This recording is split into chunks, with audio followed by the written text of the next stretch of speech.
Okay. So the Torah says right at the beginning of the parsha, V'daber Hashem al Moshe lemor. Hashem speaks to Moshe, and he says to him, Daber el Aharon, speak to Aaron, ve'amarta elav, and say to him, B'ha'alotcha, when you, I'm going to leave that word for translation. B'ha'alotcha, they translate it as light. B'ha'alotcha et ha'neirot, when you light the neirot, el mul pnei ha'menorah, el mul, towards the mul, the direction of pnei ha'menorah, the face of the menorah, ya'iru shivat ha'nerot, the 7 lights must shine, must light.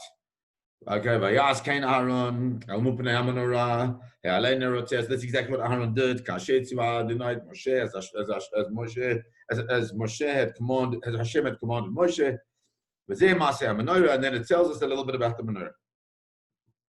So the question is that there's a very strange usage of language.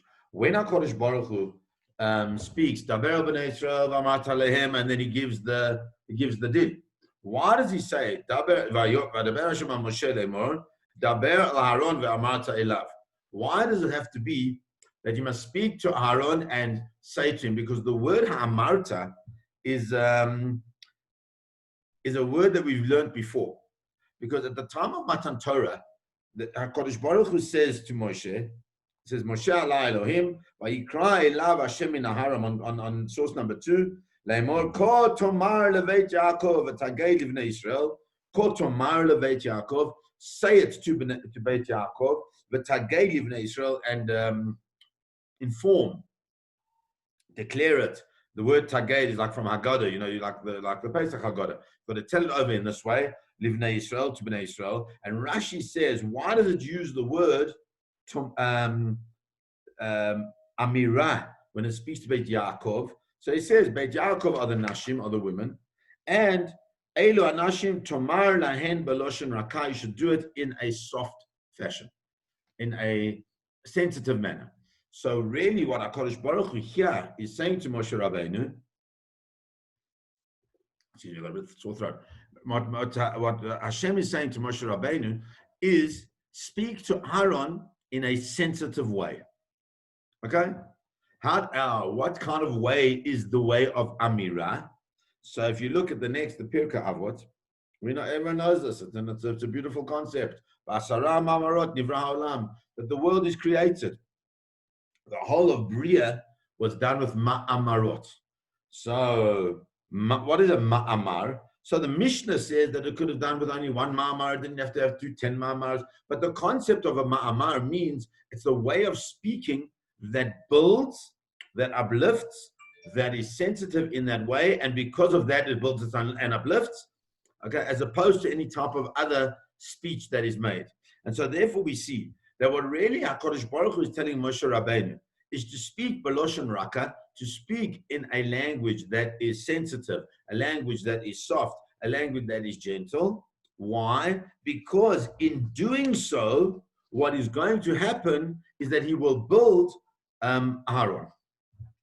So let us try and understand really what this means, because it's not as pashut as we'd like it to be.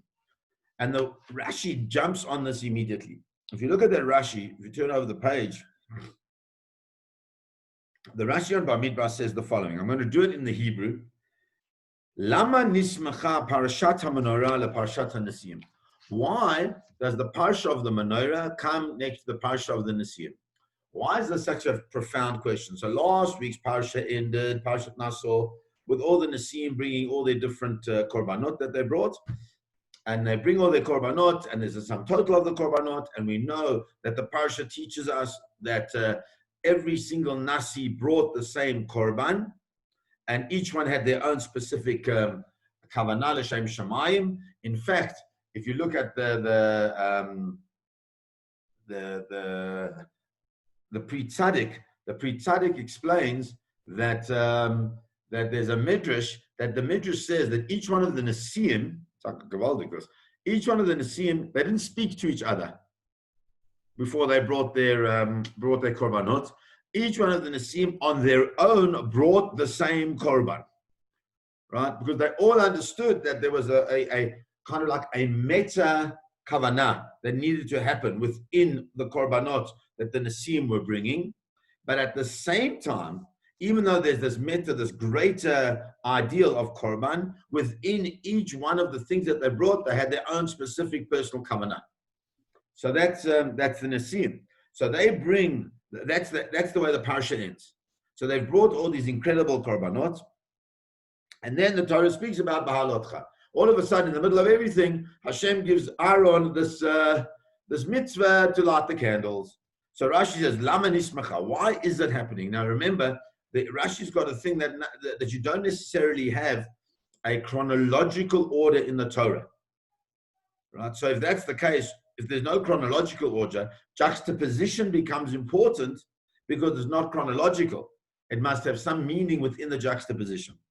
So he says, Lefi, why? Because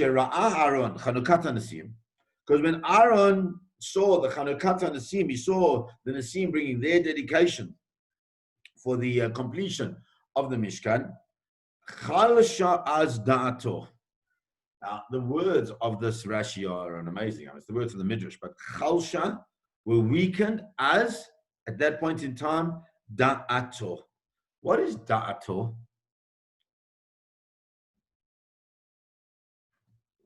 I'm asking you guys. What's da'at? What's da'at? So da'at is the ability. Remember, if you go back into creation, at the beginning of creation, HaKadosh Baruch Hu told Adam Arishon to what must he not eat from? 2 trees. The first one is the Eitz Hadat Tov V'Ra, and the other one is the Eitz HaChaim. Right? What is da'at? Da'at is the ability to discern between what is right and what is wrong. It's a most powerful aspect of the human being. That when a person reaches maturity, meaning for a girl 12 and for a boy 13, Jewish maturity says at that point in time we have da'at. We have this ability to discern, even if it's in an immature way, we still have the ability to discern between what is right and wrong. You know, from a Kabbalistic point of view, they say Yetzer HaTov enters into you when you become an adult, when you become a Jewish adult, and that gives you the ability to discern. But whatever the case is, we have this concept of being able to discern between right and wrong. But when Aaron sees that the Nesim are bringing the korban, Chal Sha'az Da'ato, his ability to discern becomes weaker. We translate that. I mean, they say it as the way they normally translate is that when he saw this, he felt distressed. But I think the concept of distress means you're unable to see clarity.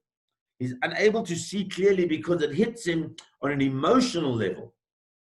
And when the emotion takes over the da'at, takes over the cerebral, then there's trouble, because that's what you have to be careful about. So what happens? So he realizes, it's an amazing thing. What happened here? I'm supposed to be the Kohen Gadol. I'm supposed to be the highest level of Kedusha of the people. And nor my Shevet, nobody in the tribe of Levi had a role to play in the bringing of those korbanot. Because we know that because of Ephraim and Manasseh, they're actually 13 Shvatim, right? They're 13 tribes. With Levi, there's 12, and then there's Levi. But the tribe of Levi doesn't have anything to do with this Chanukah Bait. So he's feeling not very good. And it's in that feeling of not very good that it's Chal Shadato. And comes along HaKadosh Baruch Hu and he says to him, Amar lo HaKadosh Baruch Hu chayecha shelcha gedoyle mishalahem. Hashem says the most strangest thing in the whole world. Remember, Aaron is a man who is, his whole thing is what? Oyev shalom v'rodev shalom, ohev sabrios, makarvim laTorah. Aaron is this person that his focus is on shalom. His focus is on creating relationships and making sure those relationships work. And all of a sudden, HaKadosh Baruch Hu says to him, you know what? Don't worry. What you're getting is greater than theirs. Because you're going to light and you're going to make sure and prepare all the candles. So now, what you need to tell me this? What is it that HaKadosh Baruch Hu is tapping into to make Aaron feel better?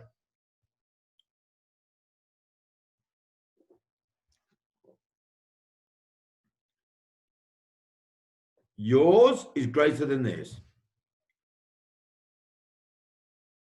It's ego. It's covered, isn't it? Isn't that what's going on here? Isn't that a strange thing that HaKadosh Baruch Hu says to him? It's like, it's like, I've got, thank God, those wonderful, wonderful children. But, mine is, I want more and you want more. What do you mean? Children speak, mine's greater than yours. Aaron, a Kohen, a Gadol, why would he need to have the kavod? So it can't be about kavod. It's got to be about something else. And we have to try and understand what it is that Aaron needed, because there it says, carry on, the Rashi says, B'ha'alotcha literally means, al shem she'alahav oleh, because when you go up, katuv b'hadlakatan lashon aliyah, that it says about in the hadlaka, the language of aliyah. Why? Shetzarich ladlik, that you have to light it, ad shetei shalhevet olam me'aleh, that the flame has to go on its own. V'od darshu rabotenu, and also the Rashi throws this thing suddenly in the middle of nowhere. Chazal also taught us, mikan, from here we learn, that there were steps in front of the menorah, that the Kohen had to stand on in order to light the candles and fix everything up. So let's try and understand what is going on here. That Rashi is telling us that firstly, Aaron is feeling shocking. HaKadosh Baruch Hu appeases him by telling him he's going to get a certain level, what seems to be covered, because his stuff is greater than theirs. Okay. Number three, the whole idea is that the flame needs to be lit in order to be able to light, to burn on its own. And number four, we've got these steps that go up in order to light the candle. So I think they're all connected. And I saw today from Rabbi Friend where he connects them all. And he says the following. Says we need to understand. Well, he links the steps. You need to understand there are three things in this world. We learn from Pirkei Avot, Shemotziin et ha'adam min ha'olam. There are three things that take a person out of the world. What are those three things that take a person out of the world? Hakina, va'kavod, va'taiva. Kina is jealousy, kavod is honor, and taiva is physical desire. Did Aaron have physical desire? Absolutely not. He seemed to have expressed a certain level of jealousy. He seemed to have expressed a certain level of desiring of kavod. So much so that Rabbi Friend quoted, I can't remember who, but he said that within that is that he wanted to be seen as doing something physical, like the Nasim were doing. So you got, therefore, that's actually part of what? Of the taiva. And therefore, there were three things. Hakina, covered on a taiva, and says the Midrash, do you know how many steps were supposed to be on this platform that was going up to the menorah? 3 steps. Why? So that when the Kohen Gadol would go and light the candles, he would step on 3 things. He would show there's no kina, there's no kavod, and there's no taiva. Because the way a person has to live their lives, says Rashi, is that the person has to live their lives by what? By the fact that the flame has to be able to survive on its own. You know, there's the Kotzker Rebbe. I don't know if you've seen that Avram Fried song. So beautiful. It's an Avram Fried song where he quotes the Kotzker Rebbe. The Kotzker Rebbe said the following. Are you listening to this? It's quite a hard one. He says, I'm sure I've told you this. If I am I, because you are you, and you are you because I am I, then I am not I and you are not you. You got it? If I am I because you are you, and you are you because I am I, then I am not I and you are not you. Because if I'm all about you and you're all about me, then I'm not me. But if I am I because I am I, and you are you because you are you, then I'm really I and you're really you. And that's exactly what Rashi is telling us. Rashi is saying that we have to be powered not because somebody else got covered, therefore I must get covered.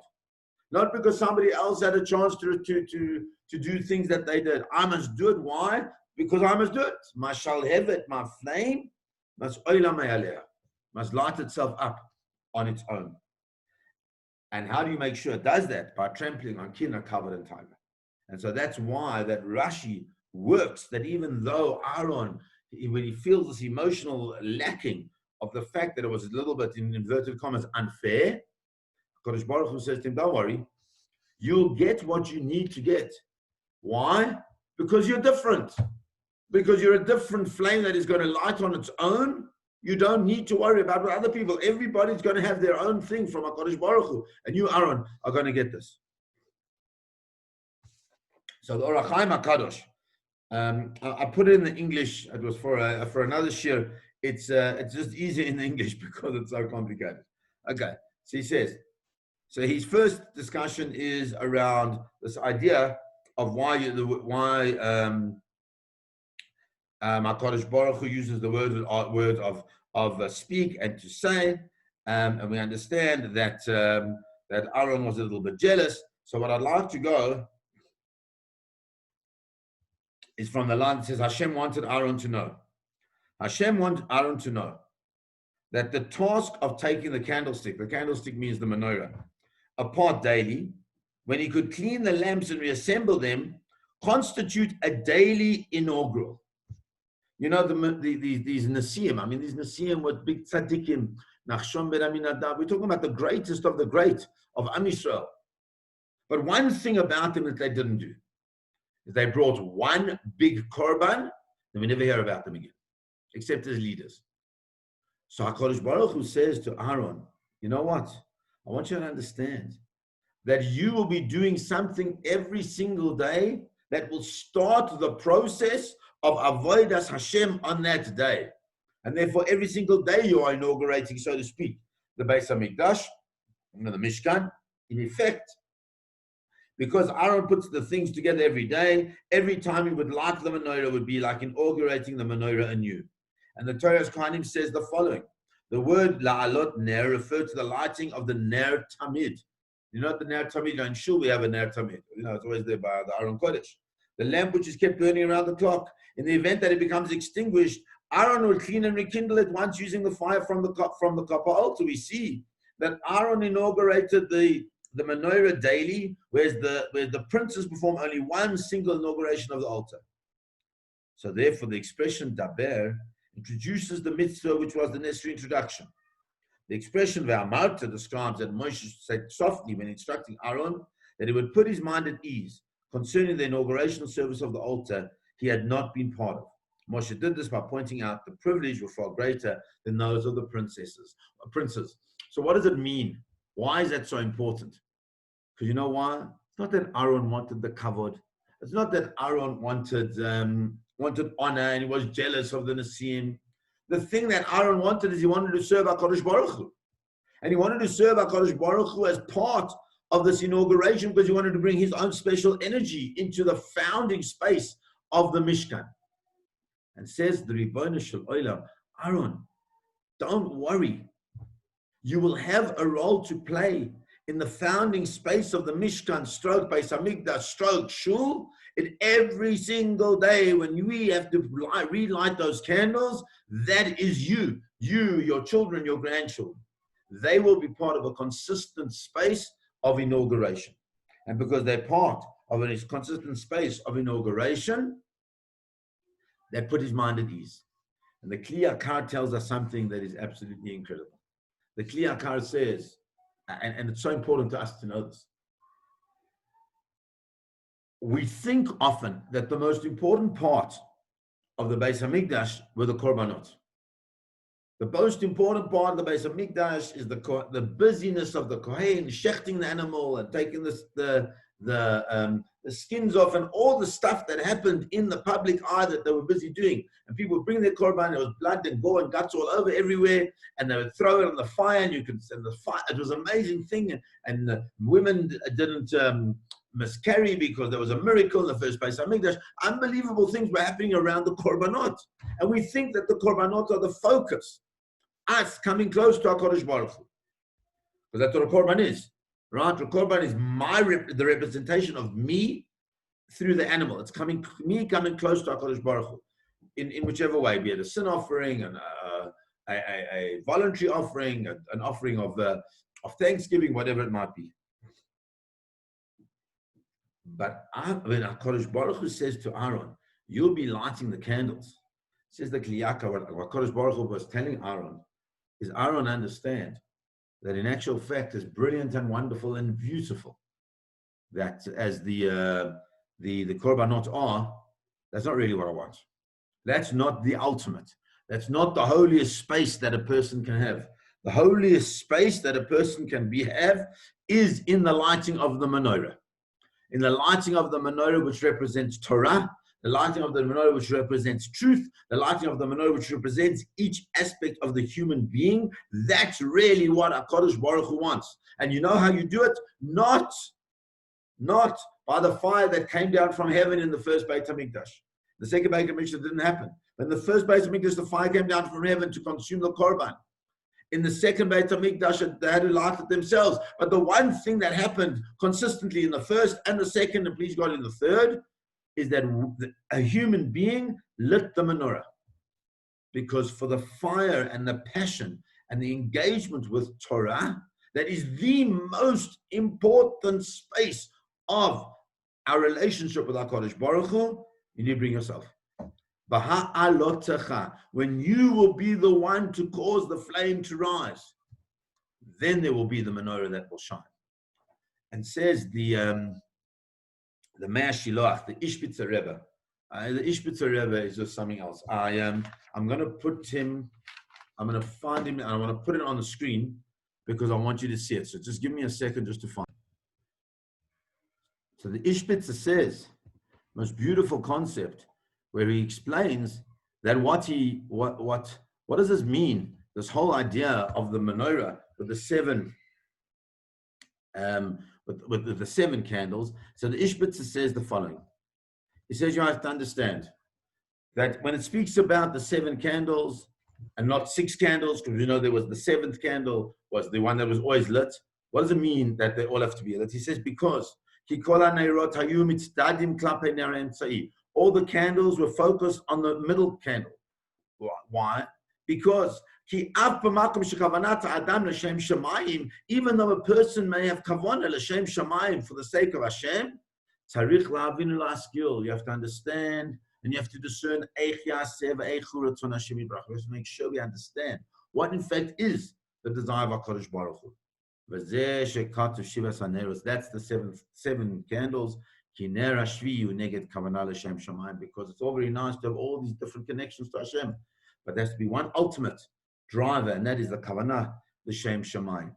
And in this difficult time, that's very much part of what the machlokas is. That is going, not really machlokas is a fight, but the difference of opinion that is happening amongst different rabbonim as to what is really the issue of COVID. Is COVID a real danger to life? A safek sakanat nafashot. If it's a safek sakanat nafashot, then we cannot open shuls.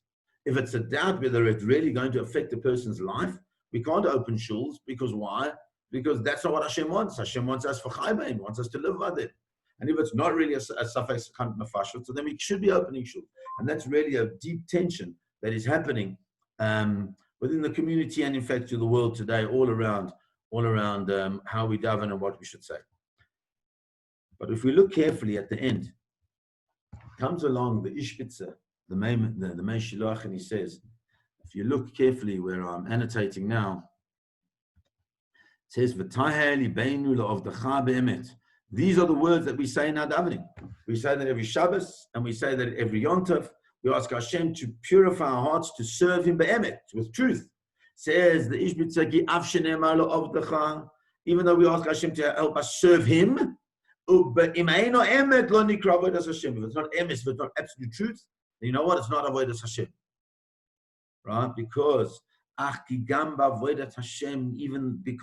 even in the avodat of Hashem, the service of Hashem, yimtza omek amok yoter me'asadat hadam b'ta'atoshi yasik kavanah l'Hashem shemayim. In the service of Hashem, you have to find the absolute depths of the human ability to discern what really is the kavanah l'Hashem shemayim.